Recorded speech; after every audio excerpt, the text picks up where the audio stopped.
Iya. Akado mati sama tuh aku. 12 tahun pacaran dan biayai sampai lulus S2, wanita di Sinjai ini berakhir ditinggal, sang mantan kini nikah sama sepupu. Sungguh tragis kisah cinta seorang wanita asal Binjai, Sulawesi Selatan, Sulsel bernama Ayu Wulandari Pertiwi.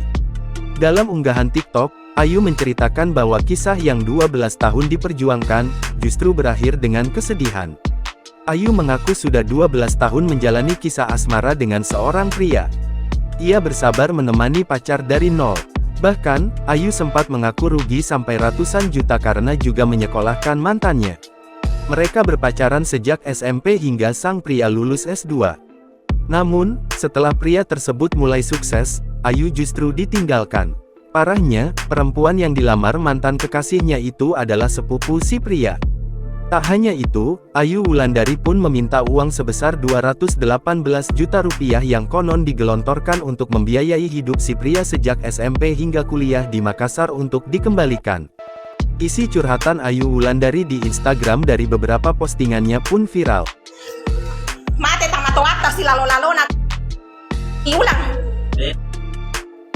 Sama tuh atas. Iya. Akado mati sama tuh aku. Mati sama tuh aku dua-dua. Akado dulu. Mati sama tuh aku. Pada unggahan lain, Ayu Pratiwi juga sempat memotret isi pesan bersama pria itu. Di pesan itu, menanyakan perihal keseriusan pria itu untuk menikah.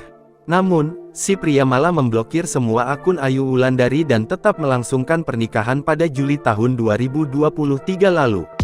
Hingga saat ini, Ayu terus berupaya agar semua uangnya dapat dikembalikan. Bahkan, ia berencana membawa kasus ini ke meja hijau.